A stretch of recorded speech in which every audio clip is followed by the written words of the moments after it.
great big welcome again tonight from the Sky Room of the Mapes Hotel, 11 stories up, overlooking beautiful downtown Reno, and another fabulous weekend from Reno. Nice of you to join us in...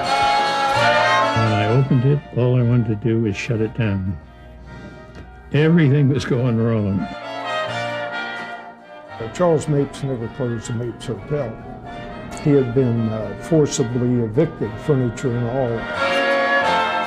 I always kid people and say I'm the guy that helped close the Mapes Hotel down.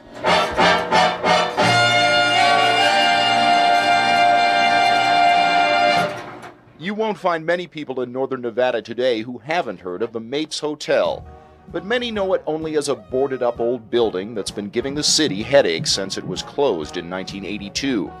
The Mapes is considered a landmark by some, an eyesore by others. Some want to tear it down, others want to save it. But there's no disputing the impact the Mapes had on Reno when this truly was the biggest little city in the world.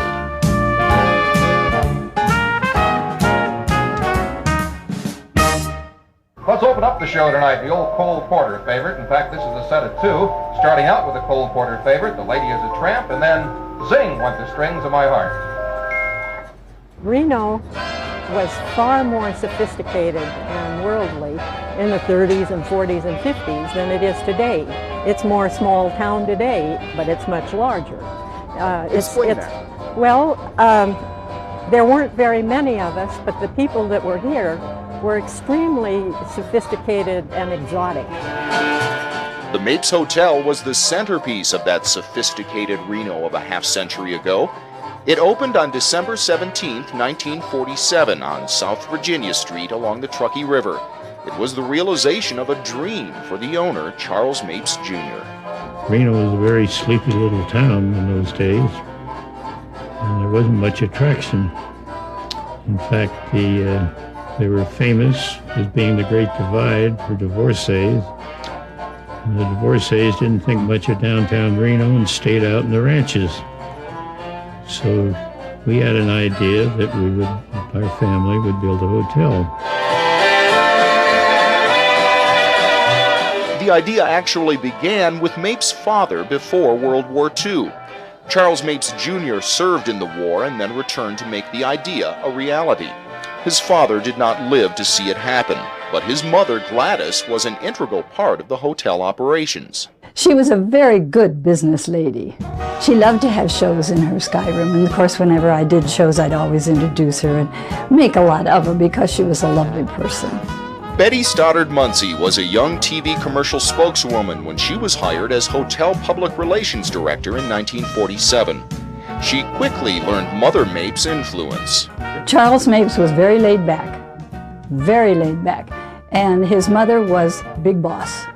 And on the mezzanine opposite my office, I had a glassed-in office at the time, and opposite my office was a little room that I called the Queen's Counting Room.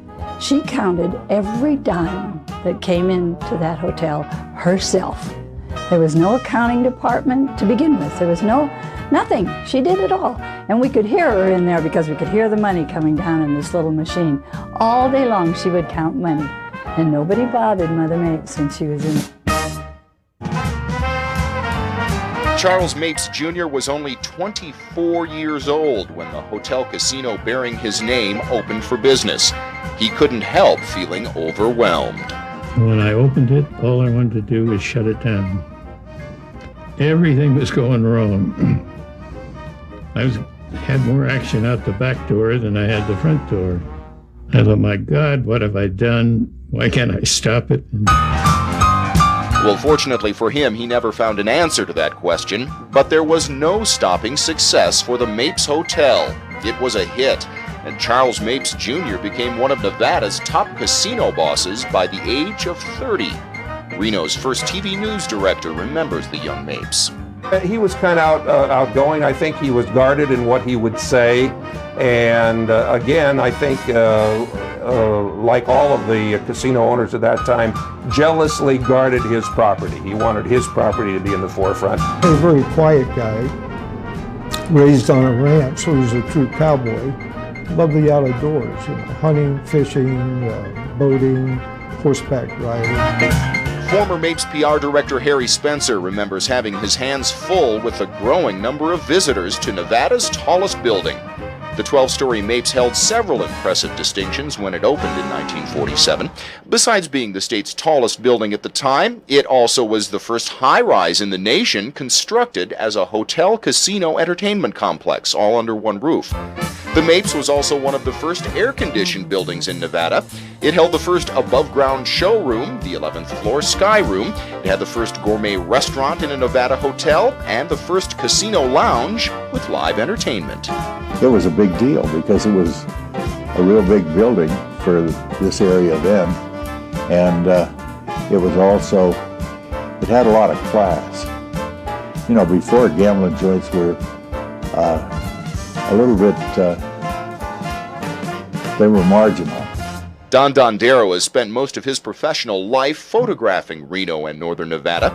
He was called by the Mapes quite often to take pictures of entertainers and events at the hotel. They had first-line entertainers in rooms that probably didn't make enough money to pay for the entertainers, but it got them in the building where they could gamble.